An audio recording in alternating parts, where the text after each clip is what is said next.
Okay, alright yan. Welcome ako sa Rapido TV. At ito po mga kabayan, no? At panoorin po natin ang video na ito dahil dito nga malalaman po natin kung sino ang utak ng mga nangyayari po na malaki ang korupsyon. Ito pong BBM administrasyon mga kabayan. At ito na nga, no? Si Saldico ay nagsalita na po.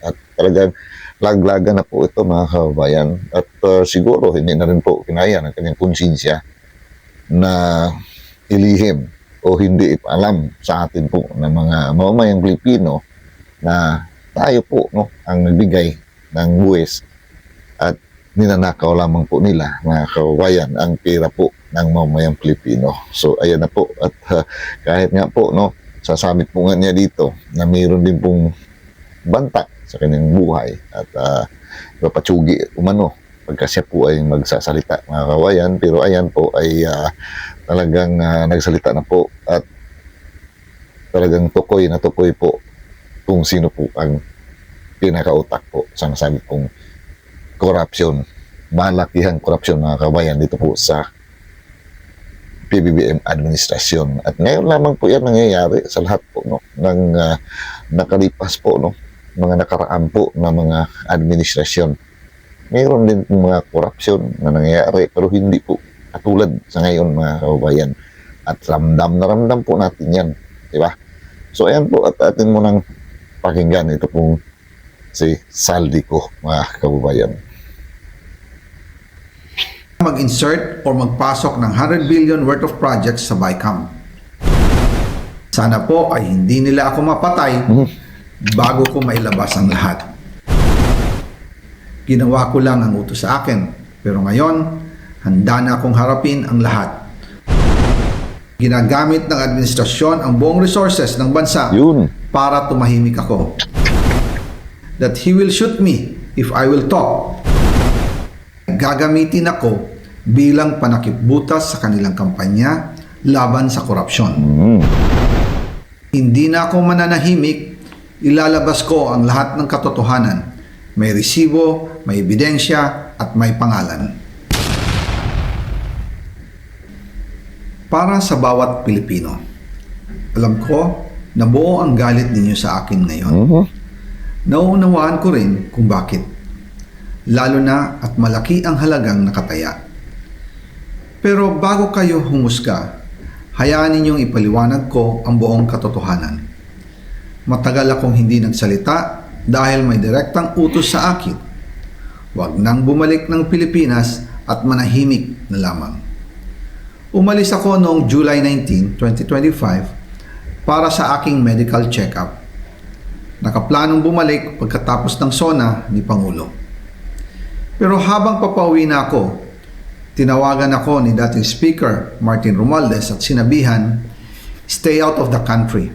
You will be well taken care of as instructed by the President." Noon naniniwala pa ako sa kanila, kaya't hindi ako bumalik. Tumikom ang aking bibig, sumunod ako, pero ang hindi ko alam, ang ibig pala nilang sabihin sa aalagaan ka namin ay gagamitin ako bilang panakipbutas sa kanilang kampanya laban sa korupsyon. Ginawa nila akong poster boy ng kanilang sariling kasinungalingan. Ngayon, hindi na ako mananahimik, ilalabas ko ang lahat ng katotohanan. May resibo, may ebidensya, at may pangalan. Nagsimula ito nung tumawag si Sekmina Pangandaman sa akin nung nag-umpisa ang BICAM process last year, 2024. Ang sabi niya, katatapos lang ng meeting nila ni Pangulo at may instructions na mag-insert o magpasok ng 100 billion worth of projects sa BICAM. At sinabi pa ni Sekmina, you can confirm with Yusek Adrian Bersamin dahil magkasama sila sa meeting ni Pangulong BBM noong araw na yon. Tinawagan ko po agad si Yusek Adrian Bersamin at tinanong ko kung may instruction nga ba ang Pangulo na magpasok ng 100 billion during their meeting. Ang sabi niya ay totoo nga po. Right after our conversation, tinawagan ko po si dating Speaker Martin Romualdez at nireport ko ang instructions ng Presidente to insert the 100 billion projects. At sinabi niya sa akin, what the President wants, he gets. Oh, After ng ilang araw, nag-set po ng meeting si Sekmina Pangandaman at Yusek Adrian Bersamin sa amin ni dating Speaker Martin Romualdez sa Aguado Building in front of Gate 4 ng Malacanang at nandoon din po si Yusek Jojo Cadiz. During the meeting, binigay po ni Yusek Adrian Bersamin ang listahan na worth 100 billion. Tinanong ko po si Yusek Adrian kung saan galing ang listahan. Ang sagot niya, galing kay PBBM mismo. Wow. At binigay niya ito mula sa brown leather bag. Nung sinabi po ni Yusek Adrian Bersamin, yung brown leather bag, naalala ko noong nasa Singapore kami right after the elections of May 2022 sa Hilton Hotel, kami ni dating Speaker Martin and PBBM habang pauwi at pabalik ng Pilipinas, hinabol ng PSG ang brown leather bag at ang sabi ni PBBM, maiwan na lahat, wag lang ang brown leather bag. Kaya naniwala ako na utos talaga ito ng Pangulo. Pagkatapos ng ilang araw, I informed sina dating Speaker Martin Romualdez, Sekmina Pangandaman, Yusek Adrian Bersamin, and Yusek Jojo Cadiz na kung pwede 50 billion lang ang ipasok sa program funds dahil so sobra ang DPWH funds versus sa DepEd. In practice, hindi pwede na mas malaki ang budget ng DPWH kaysa edukasyon. And yung balance na 50 billion, ilagay na lang sa program funds for the 2025 budget. Dahil Office of the President din ang nagre-release ng lahat ng unprogrammed funds. Pagkatapos ng isang araw, tinawagan ako ni Sekmina at sinabi ang mensahe ng Pangulo, ipasok ninyo yan dahil pinangako na sa akin ni Speaker Martin yan at hindi na pwedeng baguhin. Kumbaga, ang utos ng hari hindi pwedeng mabali.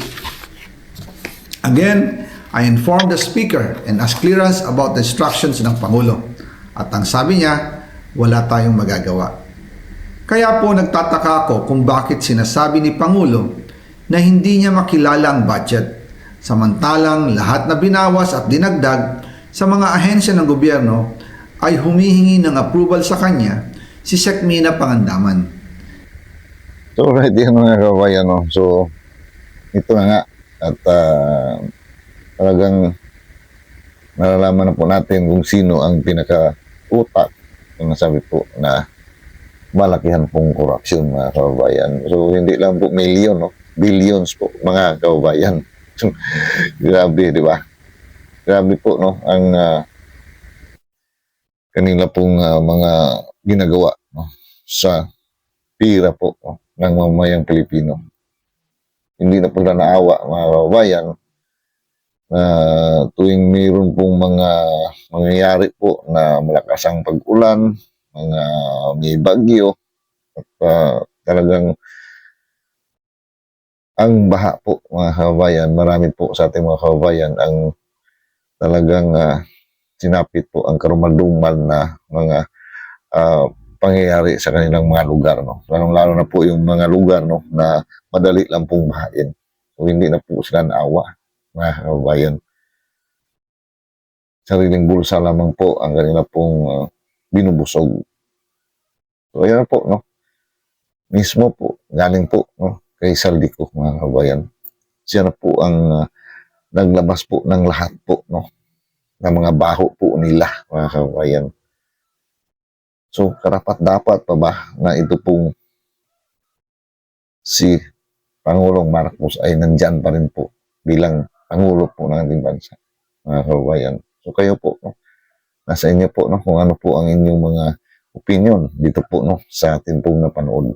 So ayan, at paki-like and share po mga kababayan, no, at paki-comment na rin po, no, kung ano man po inyong mga komento patungkol na dito sa ating pong tinatalakay. At see you po sa next video ko. At God bless all of us sa ating mga kababayan dyan, Luzon, Visayas at Mindanao, sa ating mga OFW.